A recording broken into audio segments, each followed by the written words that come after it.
अनंत कोटी ब्रह्मांड नायक राजाधिराज योगीराज प्रब्रह्म श्री संत सद्गुरू ब्रह्मांड नायक बाळूमामांच्या नावानं चांग भलं, हलसिद्धनाथांच्या नावानं चांग भलं. नमस्कार प्रेमळ भक्तांनो, तुम्हा सर्वांचे पुन्हा एकदा खूप खूप मनापासून स्वागत आहे. आयुष्यामध्ये एक नातं असं असावं, आयुष्यामध्ये एक नातं असं असावं, दिसण्यावर नाही मनावर प्रेम करणारं असावं. जगाला दाखवण्यासाठी नाही तर आपल्या दोघात जग निर्माण करणारं असावं. आयुष्यात एक नातं असं असावं, कितीही भांडणं झाली तरी कधीच साथ सोडणारं नसावं. आपली मनापासून विचारपूस करून आपली काळजी घेणारं असावं. आयुष्यामध्ये एक नातं असं असावं, एक उदास असताना दुसऱ्याने ते न सांगताच ओळखावं. डोळ्यात न दिसणारं पाणी मनातल्या नजरेने अलगद टिपणारं असावं. आयुष्यात एक नातं असं असावं, आयुष्यात एक नातं असं असावं. जय बाळूमामा. भक्तांनो, आज तुमच्या खूप दिवसांच्या रिक्वेस्टनंतर आपला हा प्रेमाचा आणि प्रेरणादायी असा संदेश आहे. आजचा हा आपुलकीच्या प्रेमाचा संदेश तुम्हाला नक्कीच आवडेल अशी माझी खात्री आहे. त्यासाठी कृपया करून हा संदेश तुम्ही शेवटपर्यंत ऐका, कारण हा संदेश मी तुमच्यासाठी, तुमच्या रिक्वेस्टनंतर तुमच्यासाठीच खास बनवलेला आहे. हा संदेश तुम्हाला कसा वाटला यावर तुमच्या प्रतिक्रिया कमेंट करून नक्की मला कळवा. आणि हा संदेश तुम्हाला आवडल्यास लाईक करा, शेअर करा आणि आपल्या चॅनलला नक्की सबस्क्राईब करा. धन्यवाद. मित्रांनो, आयुष्यामध्ये मरता केव्हाही येतं, आयुष्यामध्ये मरता केव्हाही येतं, पण जगता आलं पाहिजे. सुख भोगता केव्हाही येतं, पण दुःख पचवता आलं पाहिजे. रंग सावळा म्हणून काय झालं, रंग सावळा म्हणून काय झालं, कर्तृत्व उजळता आलं पाहिजे. रंग गोरा असला म्हणून काय झालं, मनावरील काळजी काढता आली पाहिजे. यशाने माणूस उंच जातो, पाय जमिनीवर ठेवता आले पाहिजेत. मिळालेल्या यशात समाधान मानून आनंदी जीवन जगता आलं पाहिजे. पाप काय कसंही करता येतं, पाप काय कसंही करता येतं, पण पुण्य करता आलं पाहिजे. ताट काय कोणीही राहतं, पण जरा झुकून वागता आलं पाहिजे. शहाण्याचं सोंग घेऊन वेडं होता आलं पाहिजे. कशाला बळी न पडता आनंदी जीवन जगता आलं पाहिजे, आनंदी जीवन जगता आलं पाहिजे. म्हणूनच मामा म्हणतात, माझ्या बाळा, आयुष्यामध्ये जर का जग बदलायचं असेल, आयुष्यामध्ये जग बदलायचं असेल तर आधी स्वतःला बदला, कारण परिवर्तनाची सुरुवात स्वतःपासूनच करा. मामा म्हणतात, माझ्या बाळा, आयुष्य तसं नसतं जसं आपण विचार करत असतो, आयुष्य तसं नसतं जसं आपण विचार करत असतो. इथे नाती स्वार्थावर आधारित असतात आणि स्वार्थ संपला की लोक निघून जातात. प्रत्येक हसणारा चेहरा वफादार असतोच असं नाही, आणि प्रत्येक शांतता ही कमजोर नसते. लोक फक्त तेव्हाच साथ देतात जेव्हा त्यांना काहीतरी फायदा असतो. जे मनापासून नातं निभावतात तेच सर्वात आधी तुटतात. जे खरं असतं, सत्य हे आहे की आयुष्यातले धडे पुस्तकातून नाही तर वेदना आणि फसवणुकीतून मिळतात. वेळेनुसार लोक, चेहरे आणि हेतू सगळं बदलत असतात, पण हेच बदल आपल्याला अधिक मजबूत बनवतात. झुकू नको, तुटू नको, झुकू नको, तुटू नको. स्वतःवर विश्वास ठेव, कारण जग कसंही असो, खरं साथ फक्त तुझंच आहे, खरं साथ फक्त तुमचंच आहे. जय बाळूमामा. मामा सांगतात, माझ्या बाळा, आयुष्यामध्ये आंधळ्याने पाणी भरावे तसे नाम घ्यावे, आंधळ्याने पाणी भरावे तसे नाम घ्यावे. भांडे भरले किती आणि रिकामे किती हे त्याला समजत नाही, तो भरतच राहतो. तसे नाम सतत घेत राहावे, तरच ते देहाच्या कणाकणात आणि मनांच्या अंतरंगात मुरते. पुढे देहाचे आणि मनाचे कण कण आपोआप नामजप करतात. अरे बाळा, आयुष्यामध्ये प्रत्येक गोष्टीची वेळ निश्चित आहे, ठिकाण निश्चित आहे. तुम्ही कुठे जात नाही, तुम्हाला कुठे नेलं जातं. खेळ तुमचा नसतोच, सर्व खेळ त्याचाच असतो. जय बाळूमामा. मामा म्हणतात, प्रत्येक माणूस आतून मरत चाललाय. प्रत्येक माणूस आतून मरत चाललाय हे खरंच खोल विचार करायला लावणारं सत्य आहे. कोणी फोटो काढणं बंद केलंय कारण त्याला आता कोणत्याच क्षणात आनंद वाटत नाही. कोणी नवीन कपडे घालण्याची आवड सोडून दिली आहे कारण आता स्वतःचं सौंदर्यही त्याला अर्थहीन वाटायला लागले. कोणी प्रेमावरच तिरस्कार करायला लागले कारण प्रेमात फसवणूक झाली आणि त्या वेदनेने त्याचं मन बंद केले. कोणी एकटेपणातच सुख शोधायला लागले कारण माणसामधून मिळणारी जखम त्याला परत कुणाकडे जाऊ देत नाही. कोणी मित्रांना भेटणं बंद केले कारण आतून तो इतका तुटला आहे की त्याला संवाद देखील नकोसा वाटतोय. हे सर्व लक्षणं आहेत एका आतून मोडून पडलेल्या माणसाची. तो जगतोय, हसतोय, पण प्रत्येक क्षणात थोडा थोडा मरतोय. जर तुम्ही हे वाचून एखाद्या व्यक्तीचा विचार केला तर तिला आजच एक फोन कर. कधीकधी एक साधा कसा आहेस हा प्रश्नही एखाद्याचं आयुष्य वाचवू शकतो. म्हणून आयुष्यामध्ये कधीकधी लोक आपल्याला जाणून बुजून दुर्लक्ष करतात. त्यावेळी समजून घ्या, आपण त्यांच्या आयुष्यात गर्दीचा एक भाग आहोत, महत्त्वाचा कोणी नाही. मग तुम्हीही स्वतःला मागे घ्या. कोणी तुमच्यापासून एक पाऊल दूर जात असेल तर तुम्ही त्याच्यापासून 10 पावले मागे या. मामा म्हणतात, माझ्या बाळा, माणसं जातात, दुःख होतं, पण आयुष्य थांबत नाही रे. थोडा वेळ मन दुखतं, ओठ शांत होतात, डोळ्यात पाणी येतं, पण नंतर आपण शिकतो स्वतःसाठी जगायला. साथ हवी, पण जशी शेवटच्या श्वासापर्यंत निभवेल. माणसं असोत थोडी, पण खरी असावीत. जिथं सतत मनाची घालमेल होते अशा नात्यांमधून बाहेर पडावं लागतं. जे सतत लोकांनी भरलेलं असतं तिथं आपल्यासाठी जागा उरत नाही. आयुष्यामध्ये कधीकधी आपला खरा माणूस आपणच गमावतो, फक्त त्या गर्दीतलं मानचिन्ह बनवताना. जरा विचार करा, ही तुमची जगण्याची गोष्ट आहे, कोणाचा नाटकाचा सीन नाही. तेव्हा नातं तेच ठेवा जे हृदय जिंकतं पण आत्मा विकत घेत नाही. भक्तांनो, आयुष्यामध्ये एक गोष्ट नेहमी लक्षात ठेवा, जेव्हा आपण एखाद्याशी नवीन नातं जोडतो ना, तेव्हा सकाळी उठल्यापासून झोपेपर्यंत त्यांच्यासोबत बोलतो, आपल्या प्रत्येक क्षणाची खबर देतो. त्यांच्याशिवाय 1 मिनिट पण आपण करमत नाही. मग थोडेसे दिवस झाले की हळूहळू बोलणं कमी होतं. इग्नोर केलं जात नाही बोलण्यासाठी, कारण देतात शेवटी एक दिवस पूर्ण बोलणं बंद होतं आणि एका अनोळखीसारखं राहायला लागतो. सांगा ना, आयुष्यामध्ये असं का होतं? आयुष्यामध्ये असं का केलं जातं? म्हणून मामा म्हणतात, माझ्या बाळा, दुःख भोगणारा पुढे जाऊन सुखी होऊ शकतो. दुःख भोगणारा माणूस पुढे जाऊन सुखी होऊ शकतो, परंतु दुःख देणारा माणूस आयुष्यामध्ये कधीच सुखी होत नाही. दुःख देणारा माणूस आयुष्यामध्ये कधीच सुखी होत नाही. म्हणून मामा म्हणतात, माझ्या बाळा, तुला वाटत असेल तुला लोक फसवून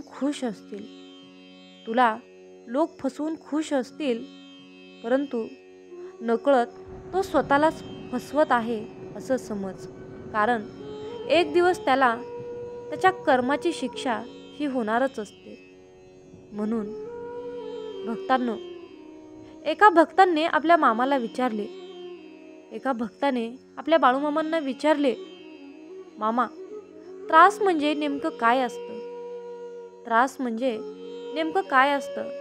तेव्हा मामा म्हणाले, माझ्या बाळा, जीवापाड जपलेलं नातं जीवापाड जपलेलं नातं आणि जीव लावलेल्या व्यक्तीने एका क्षणात परकेपणाची जाणीव करून दिल्यावर होणारी तळमळ म्हणजे त्रास.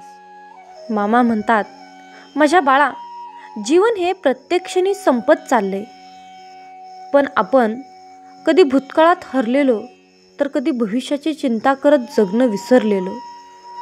वर्तमान क्षण आपल्यासमोर असतो पण आपण त्याला जपायला विसरतो.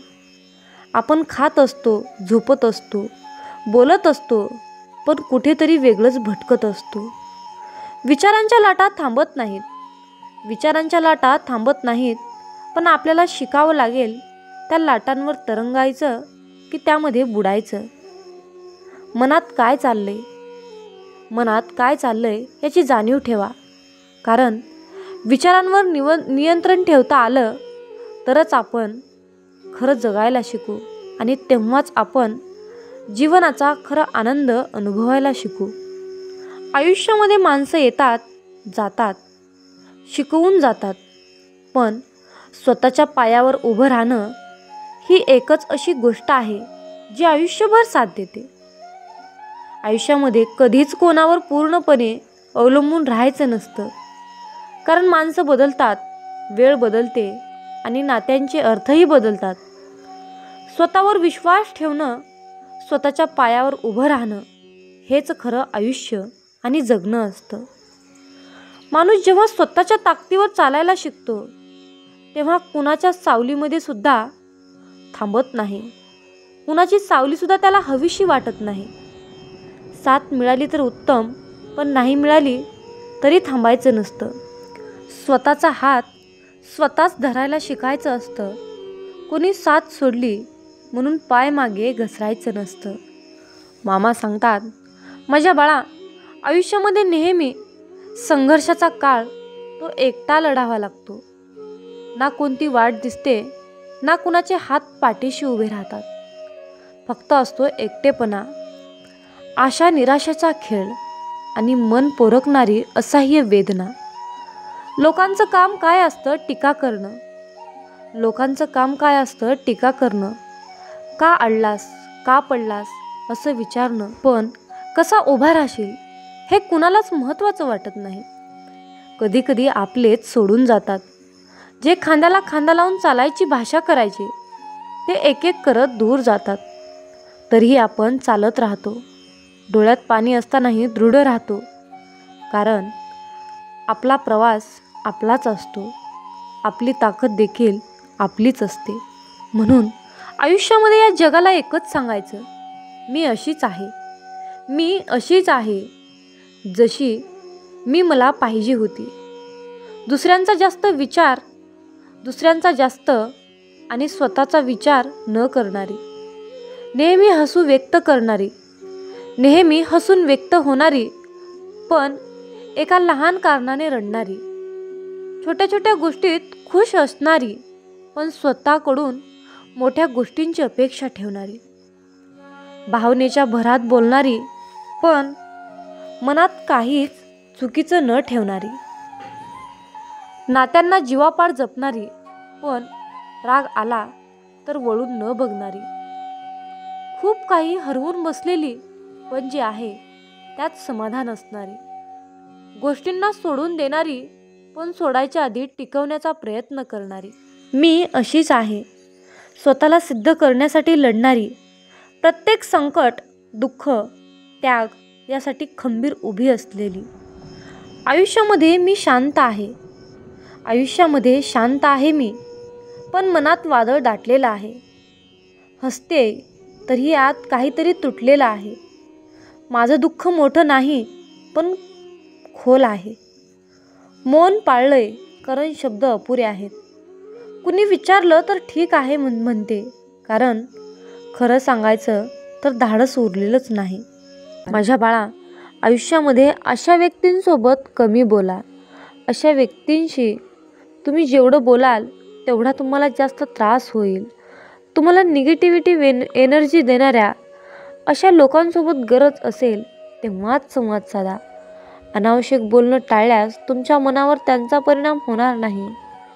काही लोक विनाकारण चर्चा वाढवतात, आणि त्यातून वाद निर्माण होतो. जर तुम्हाला एखाद्या व्यक्तीची नकारात्मकता सहन करावी लागत असेल तर त्यांच्याशी संवाद साधणं कमीत कमी ठेवा. बोलायचंच असेल तर थेट आणि शॉर्टमध्ये बोला. उगाच नाती टिकवण्यासाठी किंवा समोरच्याला समजवण्यासाठी प्रयत्न करू नका. काही लोक कधीही सुधरत नाहीत. अशा वेळी स्वतःला वाचवणं सर्वात महत्त्वाचं असतं. स्वतःला मानसिकदृष्ट्या मजबूत करा. समोरच्या व्यक्तीला बदलणं कठीण असतं, पण तुम्ही स्वतःला बदलू शकता. त्यांच्या वागण्याचा तुमच्या मनशांतीवर परिणाम होऊ देऊ नका. मानसिकदृष्ट्या मजबूत असाल तर कोणतीही गोष्ट तुम्हाला त्रास देणार नाही. तुम्ही शांत राहायला शिकायला हवं. काही लोक मुद्दाम तुम्हाला डिवचवतात, अपमान करतात, चिडवतात. पण जर तुम्ही त्यांच्या बोलण्याकडे गांभीर्याने पाहिलं नाही तर त्यांचा तुम्हाला त्रास होणार नाही. माझ्या बाळा, तुम्ही स्वतःला समजवा की ही व्यक्ती तशीच आहे. मला तिच्यामुळे त्रास होऊ द्यायचा नाही. हळूहळू तुम्ही अशा लोकांकडे तटस्थपणे पाहायला शिकाल. अशा लोकांपासून योग्य अंतर ठेवा आणि शक्य असल्यास अशा लोकांपासून दूर राहा. संपर्क कमी केल्यास मन अधिक शांत राहील. काही वेळा नातेवाईक, सहकारी किंवा शेजारी यांच्यामुळे त्रास होतो, पण थोडं अंतर ठेवलं तर त्यांच्या वागण्याचा परिणाम तुमच्यावर कमी होईल. जर समोरचा काही चुकीचा बोलला किंवा वाईट वागला तर लगेच प्रतिक्रिया देऊ नका. त्यांच्यासोबत वेळ घालवण्याची गरज नाही. शक्य असेल तर त्यांच्या वाईट वर्तणुकीमुळे दुर्लक्ष करून स्वतःच्या आयुष्याकडे लक्ष द्या. या लोकांशी वाद घालू नका. त्यांच्याशी भांडण टाळा. वादविवाद केल्याने समस्या सुटत नाहीत, उलट तणाव वाढतो. संयम ठेवा, शांत राहा. काही लोक मुद्दाम भांडण उकरून काढतात कारण त्यांना वाद घालण्यात आनंद मिळतो. अशा वेळी तुम्हीही भांडायला लागलात तर तुमचं नुकसान होईल. उलट जर तुम्ही शांत राहिलात, त्यांच्या बोलण्याला महत्त्व नाही दिलं तर त्यांना तुमच्यासोबत भांडण्यात रस राहणार नाही. शांत राहणं ही मोठी ताकद असते. त्यामुळे कोणाशीही उगाच भांडण करू नका. या लोकांकडे दुर्लक्ष करा. स्वतःचा संताप होऊ देऊ नका. सकारात्मक गोष्टींवर लक्ष द्या. माझ्या बाळा, आपल्या आयुष्यातील चांगल्या गोष्टींवर, चांगल्या लोकांवर लक्ष केंद्रित करा. त्यामुळे मन निरोगी राहील. जर तुमच्या आयुष्यात काही नकारात्मक लोक असतील तर त्यांच्यावर लक्ष न देता आनंदी लोकांसोबत वेळ घालवा. आपल्याला हे लवकर शोधून काढावं लागेल की कोण आपल्यासाठी खरंच चांगला विचार करतो का किंवा करते, कोण फक्त तोंडावर गोड बोलतो. जेवढ्या लवकर तुम्ही हे समजून घ्याल तेवढं तुमच्यासाठी चांगलं आहे. चांगली पुस्तकं वाचा, प्रेरणादायी गोष्टी ऐका, तुमच्या छंदाकडे लक्ष द्या. नकारात्मक लोकांवर लक्ष केंद्रित न करता आयुष्य दुःखी वाटेल. त्यामुळे सकारात्मक विचार करण्याची सवय लावा. क्षमाशील बना. प्रत्येकाची विचारसरणी वेगळी असते. क्षमा केल्याने मनाचा ताण कमी होतो आणि तुम्हाला शांत वाटतं. काही वेळा लोक चुकीचं वागतात, अपमान करतात, टोमणे मारतात. अशा वेळी त्यांना मनात ठेवून तुम्ही त्रास करून घेतलात तर नुकसान तुमचंच होईल. त्याऐवजी त्यांना क्षमा करा आणि पुढे जा. काही लोक कधीच बदलत नाहीत, त्यामुळे त्यांच्याकडे दुर्लक्ष करणं आणि मन शांत ठेवणं हाच उत्तम उपाय आहे. माझ्या बाळा, जीवनात सर्व प्रकारच्या समस्यांना, अशा प्रकारच्या लोकांना सामोरं जावं लागतं. काहीजण आपल्याला आनंद देतात तर काहीजण आपल्याला त्रास देतात. मात्र आपल्यातील मानसिक शांतता टिकवणं आपल्या हातात आहे. संतापाच्या भावनांना योग्य प्रकारे नियंत्रित केलं तर जीवन अधिक सुंदर होऊ शकतं. सतत कोणावर राग ठेवणं, भांडण करणं किंवा मनात नकारात्मक विचार ठेवणं, नकारात्मकता साठवणं हे आपल्या आरोग्यासाठीही हानिकारक आहे. म्हणूनच शांत राहा, सकारात्मक राहा आणि अशा लोकांपासून शक्य तितकं दूर राहा. जीवन खूप सुंदर आहे, त्यामुळे कोणत्याही नकारात्मक व्यक्तीमुळे आपलं आनंदी जीवन खराब होऊ देऊ नका. माझ्या बाळा, आजच्या संदेशामध्ये हेच काही छोटेसे मार्ग मला तुला सांगायचे होते. म्हणून माझ्या वेड्या, नेहमी माझ्यावर विश्वास ठेव. मी दाखवलेल्या मार्गावर चाल. मी दाखवलेल्या मार्गाचा अवलंब कर. माझ्या नामस्मरणात राहा. मी सदैव तुझ्याच पाठीशी आहे. मी सदैव तुझ्याच पाठीशी आहे. जय बाळूमामा. भक्तांनो, जर का तुम्ही जास्त चिंता करत असाल, सतत ताणतणावामध्ये डिप्रेशनमध्ये राहत असाल, तुम्हाला हे जीवन नको नकोसं वाटत असेल, या जीवनाचा तुम्हाला कंटाळा आला असेल, तर तुम्ही कृपया करून तुम्हाला हात जोडून विनंती आहे की तुम्ही ही कथा शेवटपर्यंत ऐकावे. चला तर मग आज आपण या कथेला सुरुवात करूया. एक दिवस मृत्यू देवतेने आपल्या दूताला धर्तीवर पाठवले. एक स्त्री मरण पावली होती. तिचा आत्मा आणायचा होता. देवदूत आला, पण तिथली परिस्थिती पाहून तो गोंधळून गेला. त्याला 3 लहान मुली मृत झालेल्या त्याच्या आईच्या जवळ बसलेल्या दिसल्या. एक बाळ त्या मृत महिलेच्या स्तनातील दूध पीत होते, दुसरे रडत होते आणि तिसरे रडत रडत झोपले होते. त्याच्या डोळ्याजवळचे अश्रू सुकले होते. 3 लहान जुळ्या मुली, आई मेली आहे. त्यांचे पिता आधीच मृत झाले होते. त्यांच्या कुटुंबात अजून कुणीच नाही. त्यांची काळजी कोण घेईल? त्या महिलेचा आत्मा मी कसा घेऊन जाऊ? जर तुम्ही माझ्या जागी असता तर कदाचित तुम्हीही असेच केले असते. त्या महिलेला 3 लहान जुळी मुली आहेत. एक अजूनही तिच्या स्तनाला जोडलेली आहे, दुसरी रडत झोपी गेली आहे आणि तिसरी तशीच तिच्या आईजवळ पडून होती. अशी परिस्थिती बघून मला त्या 3ही मुलींची दया आली.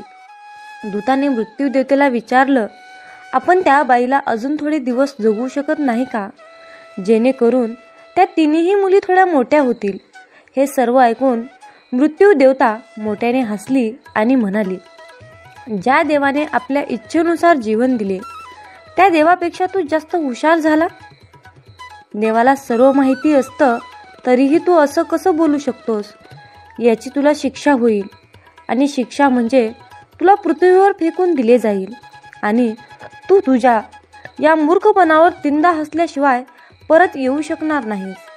मग देवदूताला जमिनीवर फेकण्यात आले.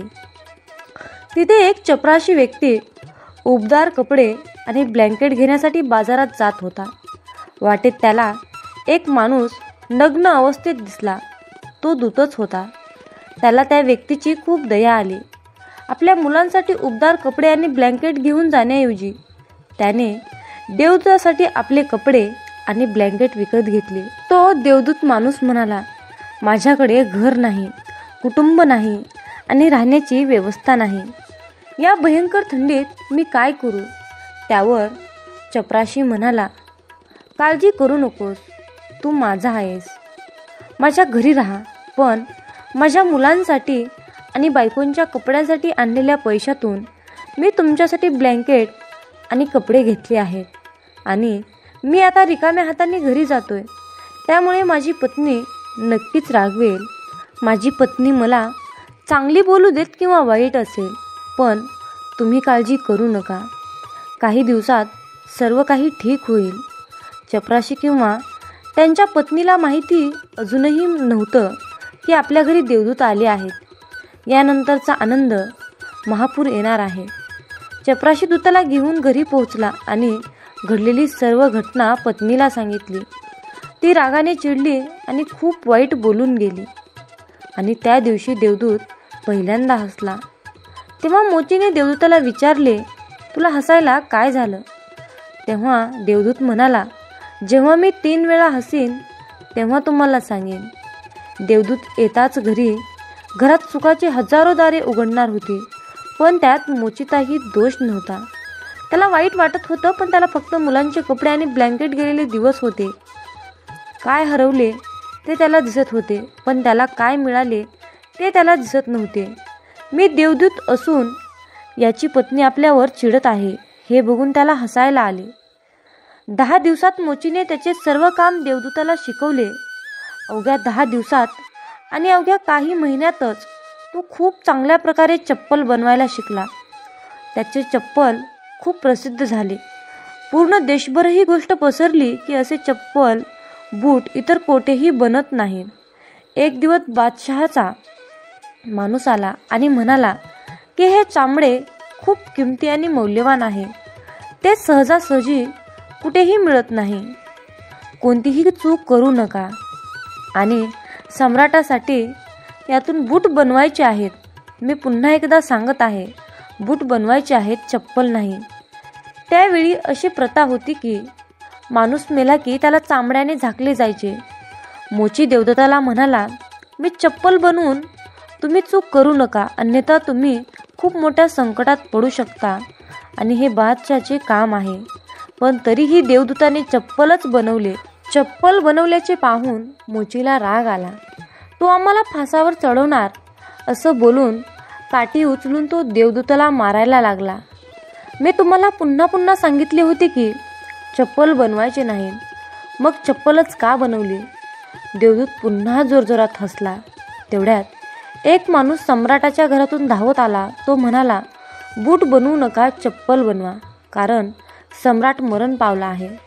भविष्य अज्ञात आहे, हे त्यांच्याशिवाय कोणालाच माहीत नाही आणि माणूस भूतकाळाच्या आधारे निर्णय घेतो. सम्राट जिवंत असताना बूट लागत होती आणि आता मृत झाल्यावर स्लीपरची गरज होती. तेव्हा ती मोची देवदूताची पाय धरून माफी मागू लागला की मला माफ करा, मी तुम्हाला मारले, मला क्षमा करा. पण तो देवदूत म्हणाला, हरकत नाही, मी माझी शिक्षा भोगत आहे. पण तो आज पुन्हा हसला.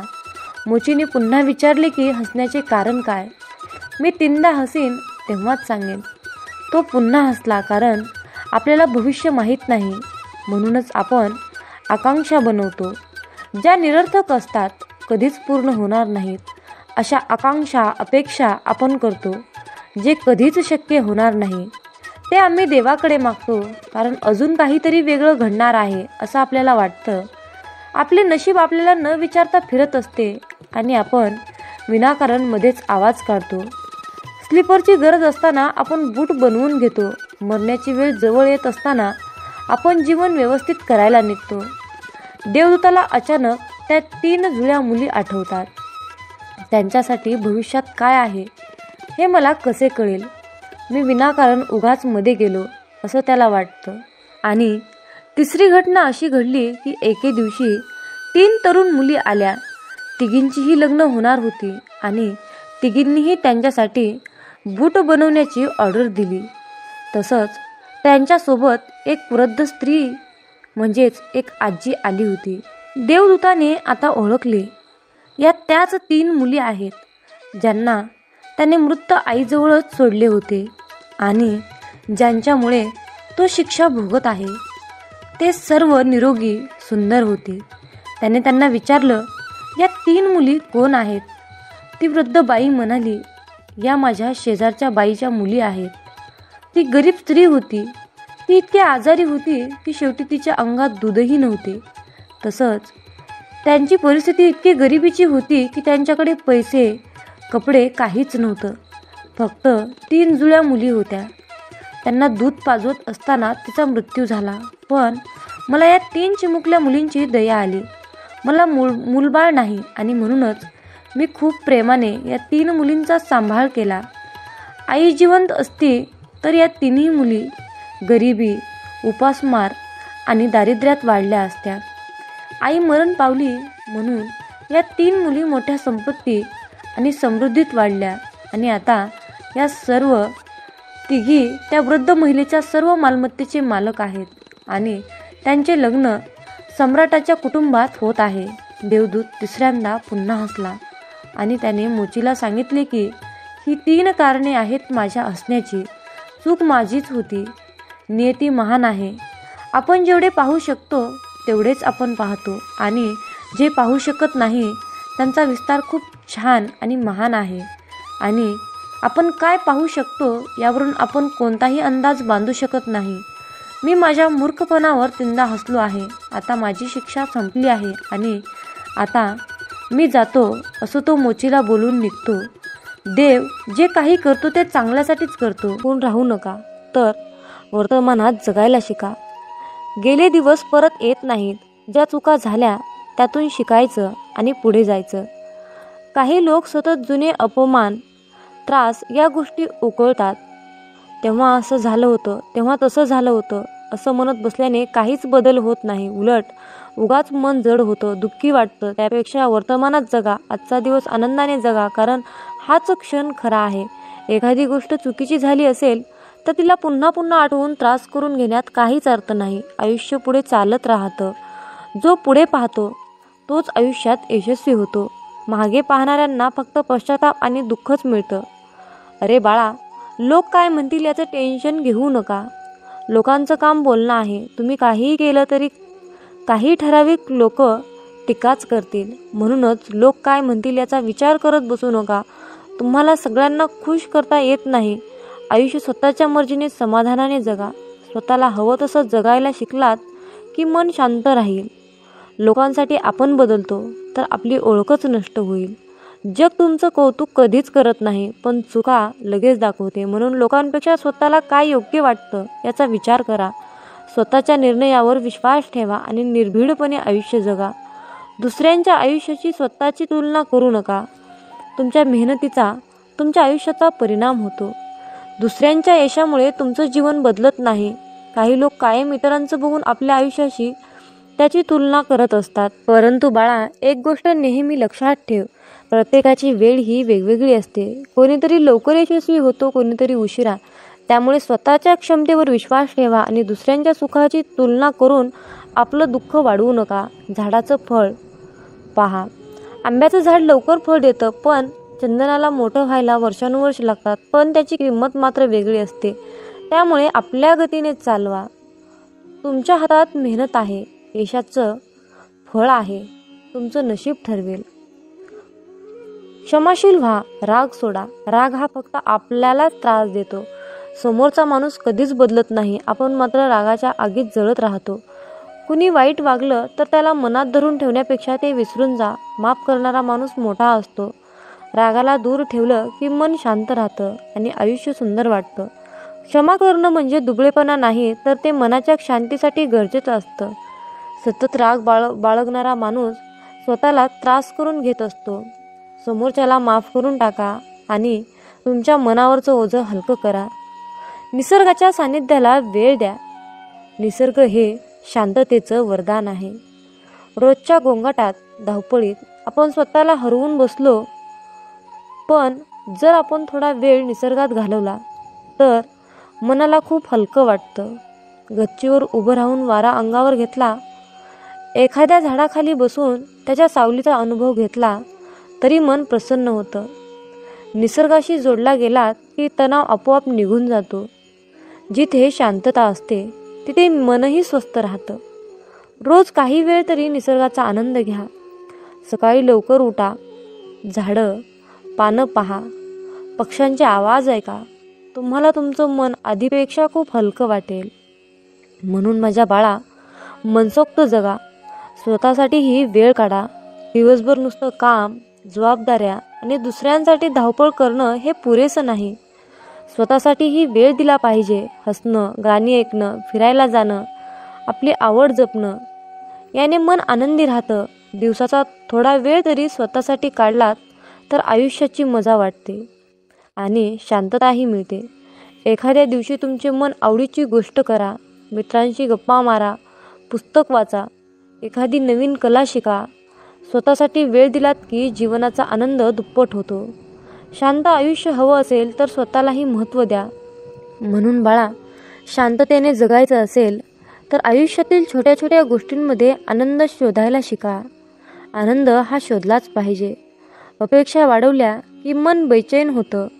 भूतकाळाच्या आठवणीमध्ये अडकून बसलो की वर्तमानाचा आनंद मिळत नाही. लोक काय म्हणतील याचं टेन्शन घेतलं की आपल्या मर्जीप्रमाणे जगताच येत नाही. त्यामुळे स्वतःसाठी जे योग्य वाटतं तेच केलं पाहिजे. दुसऱ्यांच्या आयुष्याशी तुलना करणं म्हणजे स्वतःला उगाच त्रास देणं. प्रत्येकाचा प्रवास वेगळा असतो. म्हणून आपल्या वाटचालीवर लक्ष द्या आणि शांत राहा.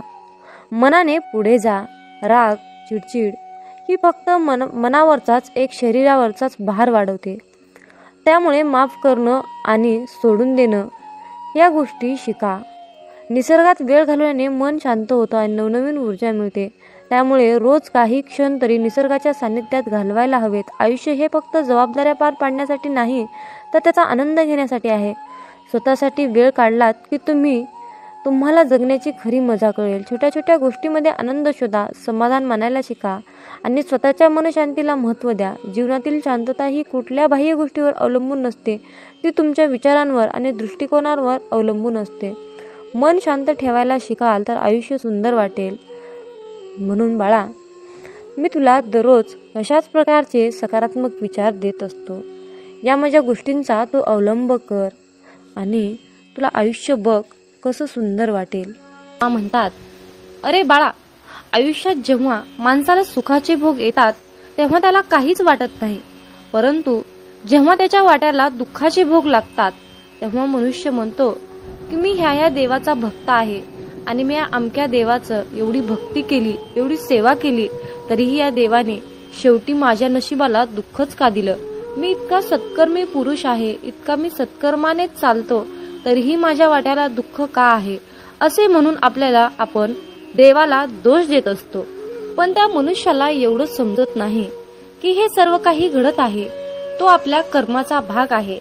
याला देव काय करतील आणि संत काय करतील, भोग हा भोगूनच संपवावा लागतो. शेवटी ते प्रारब्ध आहे.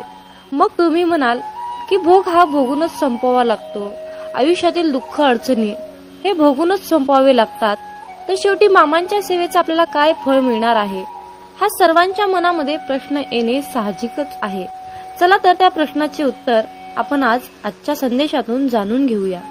मित्रांनो, आपण आपल्या मागच्या जन्मामध्ये जे काही काम केलं आहे, वाईट कर्म केले आहेत, जे काही पाप केलं आहे, ते पाप नष्ट करण्यासाठी आपण या जन्मामध्ये केलेली मामांची सेवा ही त्या पापांना नष्ट करत असते.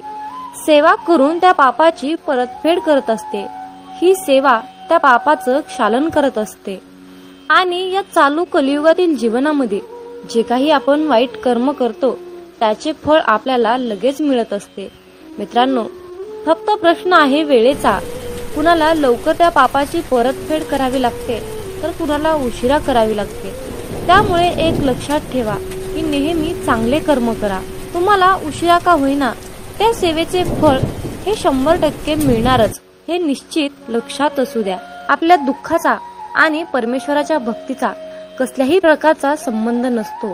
त्यामुळे मित्रांनो, देवाला, परमेश्वराला, परमपिता परमात्म्याला कसल्याही प्रकारचा दोषी तुम्ही ठरवून ही मोठी चूक करू नका. म्हणून मामा म्हणतात, अरे बाळा, पुण्य जरी दिसत नसलं तरीही त्याची योग्य वेळ आली की त्याच्या फळाची उपभोग आपल्याला नक्कीच घेता येतो.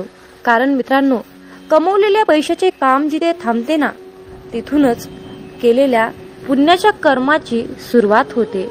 जीवनामध्ये सुख कधीच संपत नाही, ते रोज नवीन नवीन उगवत असते. नव्या सुखाला जागा करून दिली की ते आपल्या आयुष्यामध्ये ऑटोमॅटिक रोजच्या रोज येत असते. काल केलेली मशागत आजच्या कृपेच्या रूपेमध्ये प्राप्त होते. आपण कितीही काहीही नको नको म्हटलं तरीही जर आपले कर्म चांगले असतील तर त्याचे आपल्याला चांगलेच फळ मिळते. जरी तुम्ही मला नको म्हणाल तरीही, आणि जर तुमचे वाईट कर्म असतील तर तुम्ही मला हे नको नको म्हणाल तर तुम्हाला त्या कर्माचे फळ वाईटच मिळत असते. मित्रांनो, चांगले विचार आणि सदृढ आयुष्य म्हणजे ही नियती आहे. जे आपण कराल त्याचेच फळ आपल्याला इथे नियती देत असते. मामा म्हणतात, माणूस कितीही चतुर, कितीही हुशार असला, कितीही सत्कर्माने काम करत असला, कितीही चातुर्यपणाने काम करत असला, तरीही शेवटी त्याला नियतीला मांडलेला डाव हा स्वीकारावाच लागतो. पण ज्या वेळेस मित्रांनो आयुष्यामध्ये नेहमी तुम्ही सत्याच्याच मार्गाने काम केले तर तुमच्या त्या सत्याच्या मार्गामध्ये आणि तुमच्या सेवेमध्ये इतकी शक्ती असते ना की एक वेळ नियती सुद्धा तुमच्या समोर हार मानते. म्हणून मित्रांनो, नेहमी चांगले कर्म करा, सत्याच्या मार्गानेच राहा, लबाडी चोरी अजिबात करू नका. असं म्हणतात की आपली संगतच आपले भविष्य घडवते. म्हणून संगत ही चांगली करा, चांगल्या लोकांशी संघटित राहा, एकरूप राहा. जीवन हे खूप सुंदर आहे आणि खूप छोटं आहे. हे जीवन हसत खेळत आनंदाने जगा, कारण उद्या आपल्यासोबत, आपल्या भविष्यामध्ये, आपल्या नशिबामध्ये काय घडणार आहे हे कुणाला सुद्धा माहीत नसते. त्यामुळे आनंदी राहून, समाधानी राहून जीवनाचा खरा आनंद घ्यायला शिका. शेवटी तुम्हाला मामांकडे एकच मागायचं आहे की मामा, वाट चुकलोय, थोडी वाट दाखवा ना. वादळात हरलेल्या जहाजाला थोडा काठ दाखवा ना. मामा, अंधार खूप आहे, थोडा प्रकाश दाखवा ना. मामा, तहान खूप लागली, थोडं नाम घेण्याची शक्ती द्या ना. मामा, मी तुम्हाला मागत राहीन, तुम्ही मला देत राहाल, परंतु आज मला तुम्ही एक शेवटचं वचन द्या ना. कधीही काढणार नाही या बालकाच्या डोक्यावरचा हात, कधीही सोडणार नाही या बालकाची साथ, असं तुम्ही आज मला एक शेवटचं वचन द्या ना. मित्रांनो, आयुष्यामध्ये सुखादुःखाचे हे कालचक्र कायम फिरतच असते. तुमच्या आणि माझ्या आयुष्यामध्ये खूप दुःख आहे. जर आपण या आयुष्याकडे सुखाच्या नजरेने, आनंदाच्या नजरेने पाहिलो तर हे आयुष्य खूप सुंदर आहे. पण याच आयुष्याकडे आपण दुःखाने बघितलो, रडत बसलो तर हे आयुष्य आपल्याला दुःखातच जाणार आहे. हे आयुष्य आपल्याला दुःखच देणार आहे. म्हणूनच तुम्हाला सांगावंसं वाटतं की रडू तर खूप येत होतं, रडू तर खूप येत होतं, पण डोळ्यात पाणी दिसत नव्हतं. चेहरा तर कोरडा होता, पण मन मात्र भिजलं होतं, मन मात्र भिजलं होतं. मित्रांनो, डोळे पाहणारे खूप सारे असतात, पण मनातील भावना जाणणारे, मनातील ओळखणारे फक्त आपले ब्रह्मांड नायक बाळूमामा असतात. जय बाळूमामा. तर मित्रांनो, आजच्या दैवी संदेशातून मी एक छोटीशी आणि भावनिक कथा तुम्हाला सांगणार आहे. तर एका भक्ताने सकाळी देवपूजा करत असताना मामांना प्रश्न विचारला, अहो मामा, मी तुमची दररोज मनोभावे, श्रद्धेने, अगदी अंतःकरणातून तुमची सेवा करतो. मी कुठलंही काम करत असताना प्रामाणिकपणे करतो. मी कुठल्याही कामामध्ये लबाडी करत नाही किंवा मी कुणालाही लुटमार करत नाही. मी एवढा चांगला वागूनही, प्रामाणिक वागूनही लोक मला का टाळतात आणि अशा वेळी तुम्ही माझ्या मदतीला का येत नाहीत? आणि आयुष्यामध्ये नेहमी चांगल्याच माणसासोबत वाईट का घडतं, असा प्रश्न त्या भक्ताने मामांना केला. मामा म्हणतात, माझ्या प्रिय बाळा, तू निराश होऊ नकोस. तू प्रामाणिक असून सुद्धा जे लोक तुला खूप त्रास देतात, तुझ्याशी खोटं बोलतात, तुझी लुटमार करतात, त्यांच्याकडे मी पाहत आहे, मी बघत आहे, मी ब्रह्मांड नायक आहे. पण बाळा, लक्षात ठेव, तुझ्याशी खोटं बोलल्याने, तुझी फसवणूक केल्याने त्यांचा थोडा क्षणासाठी फायदा होतो, पण त्यांच्या आयुष्यात पुढे जे काही त्यांना भविष्यात मिळणार होतं ते गमावून बसलेले असतात. हे लक्षात ठेव. कारण बाळा, जसे कर्म तसेच फळ मिळणार आहे. हा नियतीचा गुरुत्वाकर्षणाचा सिद्धांत आहे. आयुष्यात जर कोणी व्यक्ती अशा प्रकारची फसवणूक, लुटमार करत असेल तर त्याच्या डोक्यावर पापाचा खूप सारा बोजा होतो आणि मग या सर्व पापांचे भोग घरातील सर्व कुटुंबियांना भोगावे लागतात. तर मित्रांनो, आजच्या दैवी संदेशातून तुम्हाला एकच सांगायचं आहे की कुठलंही कार्य करत असताना प्रामाणिकपणे करा. कुणाचीही फसवणूक, लुटमार करण्यापेक्षा मामांना भरपूर आशीर्वाद मागा.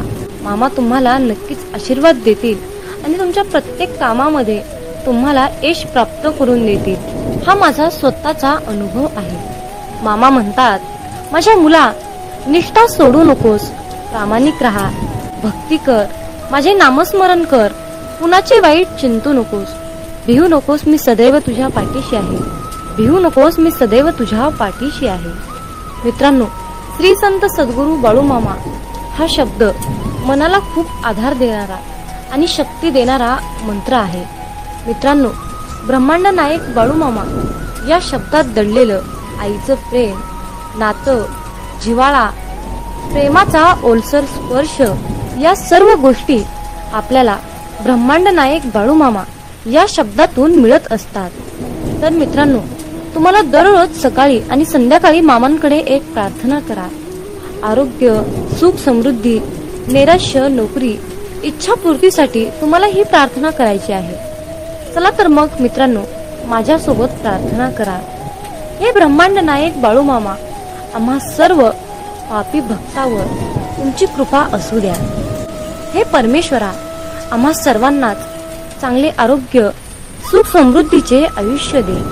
आम्हा सर्वांनाच तुझ्या आशीर्वादाने इतकं सक्षम बनव की आमच्या सर्व इच्छा, सर्व स्वप्न पूर्ण करण्यायोग्य आम्हाला बनव। आम्हाला सुखी ठेव हे पिता परमात्मा। आम्ही सर्वजण तुझ्या नामस्मरणात कायम असतो। तू तुझ्या हाताने आमच्याकडून सर्वांचे कल्याण करून घे। सर्वांना चांगली बुद्धी दे आणि अहंकार न करता जीवन जगण्याची प्रेरणा दे। हे प्रभू, तुझ्या चरणी हीच माझी प्रार्थना आहे। तर मित्रांनो, दररोज तुम्हाला बाळूमामा चरणी ही प्रार्थना करायची आहे। तर मित्रांनो, दररोज न चुकता सकाळी आणि संध्याकाळी मामांकडे ही प्रार्थना तुम्हाला करायची आहे। ही प्रार्थना म्हणजे सामूहिक प्रार्थना आहे। सामूहिक प्रार्थनेमध्ये खूप शक्ती असते। जर तुम्ही ही प्रार्थना मामांकडे केली तर तुमच्या इच्छा पूर्ण होतील हे निश्चित आहे। मामा म्हणतात, अरे मुला, चंदनाच्या झाडाला विषारी सापाने विळखा घातला म्हणून चंदनाचा सुगंध काही कमी होत नसतो। अर्थात मामाला तुम्हाला हेच सांगायचे आहे, ज्यांचे कर्म चांगले आहे तो आयुष्यात कधीही संपत नसतो। सत्कर्मी माणसालाच आयुष्यात अडचणी येतात, पण त्या अडचणी दीर्घकाळ टिकून राहणाऱ्या नसतात, तर लगेच सुटणाऱ्या असतात। मामा सांगतात, आयुष्यात कोणावरही विश्वास ठेवू नका, कारण लोकांचे खायचे दात वेगळे असतात आणि दाखवायचे दात वेगळे असतात। म्हणून मामा म्हणतात, नाती तीच जपा जी तुम्हाला जपण्याचा प्रयत्न करतात। नाती तीच जपा जी तुम्हाला जपण्याचा प्रयत्न करतात, कारण नातं हे फार नाजूक असते। नात्याची दोरी एकदा तुटली की ती परत जोडता येत नाही, आणि जोडलीच तर तिथे गाठ कायम राहते। मित्रांनो, जर आयुष्यामध्ये तुम्हाला यशस्वी व्हायचे असेल तर प्रत्येक लहान मोठ्यांचा आदर करा। त्यांच्या वयावरून त्यांचा आदर करा, कारण आयुष्यात एकदा निघून गेलेली वेळ आणि व्यक्ती पुन्हा कधीही परत मिळू शकत नाही। म्हणून वेळेला जपा आणि त्याचबरोबर माणसांना सुद्धा जपा। मित्रांनो, या कलियुगातील रीत म्हणजे लोक जिवंत माणसाला नीट सुद्धा बोलत नाहीत आणि मेल्यानंतर विचारतात, हलू म्हणतात की तू आम्हाला बोलत का नाहीस। आणि म्हणूनच तुम्हाला सांगणे आहे की आयुष्यातून एकदा निघून गेलेली वेळ आणि व्यक्ती पुन्हा कधीच मिळवू शकत नाही। म्हणून वेळेचं भान ठेवा, माणुसकी जपा, नात्याला महत्त्व द्या, नाते टिकवण्याचा प्रयत्न करा। यातच खरं आनंद आहे आणि हेच खरं आयुष्याचं खूप मोठं आणि सुंदर सूत्र आहे। तर मित्रांनो, जर तुम्ही या मताशी सहमत असाल तर होय बाळूमामा, मी तुमच्या मताशी पूर्णपणे सहमत आहे असे टाईप करून हा दैवी संदेश पुढे 2 भक्तांना शेअर करा। तुमच्या हातून पुण्याचे काम घडून येईल आणि तुम्ही नकळतपणे पुण्याचे भागीदार ठराल। मित्रांनो, कधी कधी आयुष्यामध्ये असंही होतं, आयुष्यामध्ये इतकं दुःख, यातना, संकट, समस्या इतकं सहन करावं लागतं की खरंच मनामध्ये विचार येतो की यार, खरंच देव आहे का, इथपर्यंत शंका येतात। पण खरं तर हीच वेळ आपल्या परीक्षेची असते। इथूनच मामांची लीला सुरू होते, विश्वास ठेवा। इथूनच मामांचा खेळ सुरू होतो, मामांची लीला सुरू होते। म्हणून मामांवरचा विश्वास डगमगू देऊ नका। जसं आई आपल्या बाळाला हवेत भिरकावते, पण ते बाळ काही क्षण हवेतही असतं, ते हसत असतं, ते आनंद घेत असतं, पण त्याला पूर्णपणे विश्वास असतो की जे कोणी आहे ते मला खाली पडू देणार नाही। अशाच प्रकारचा इतका घट्ट विश्वास आपल्या मामांवर ठेवा आणि मग बघा मामांची लीला, मामांची शक्ती, माझ्या मामांचा चमत्कार। तुम्ही तुमच्या आयुष्यातील कितीही मोठ्या संकटावर विजय प्राप्त करू शकाल। ही माझ्या मामांची शक्ती आहे, ही माझ्या ब्रह्मांडाची शक्ती आहे, ताकद आहे। असा दृढ विश्वास तुमच्या मनात, तुमच्या अंतःकरणात असला पाहिजे। मित्रांनो, कोणी नाव ठेविले म्हणून थांबायचं नसतं, कोणी नाव ठेविले म्हणून थांबायचं नसतं। आपण आपलं चांगलं कार्य करायचं असतं, आपण आपलं चांगलं कार्य करायचं असतं, हे लक्षात ठेवा। कारण मित्रांनो, जो देव रात्री झाडावर झोपलेल्या पक्ष्यांना कधी झोपेतही खाली पडू देत नाही, मग तोच देव आपल्याला कसा काय सोडू शकेल? माणूस हा स्वतःच्या नजरेत चांगला पाहिजे, लोकांचं काय, लोक तर देवात पण चुका काढतात. म्हणूनच बाळू मामा आजच्या दैवी संदेशातून तुम्हाला सांगू इच्छित आहेत की अरे मुला, कुठलंही काम करत असताना प्रामाणिकपणे कर. हाल होतील पण हार होणार नाही हे निश्चित आहे. आणि असा आज माझा तुला शब्द आहे. बाळूमामांचा हा आशीर्वाद सर्वांनीच प्राप्त करून घ्या आणि मामांना धन्यवाद म्हणा. देवाचे आभार माना, देवाचे आभार मानायला शिका. आयुष्यात तुम्हाला कशाचीही कमी पडणार नाही. फक्त माझ्या मामांच्या शक्तीवर विश्वास ठेवा. तर मित्रांनो, आजचा हा दैवी संदेश तुम्हाला कसा वाटला कमेंट करून मला नक्की कळवा. हा संदेश तुम्हाला आवडला असेल तर शेअर करा आणि अशाच प्रकारचे महत्त्वपूर्ण, भावनिक, प्रेरणादायी, प्रेमळ संदेश ऐकण्यासाठी आपल्या चॅनलला सबस्क्राईब करा. मग बोला बोला बाळूमामांच्या नावानं चांग भलं, हलसिद्धनाथांच्या नावानं चांग भलं. धन्यवाद.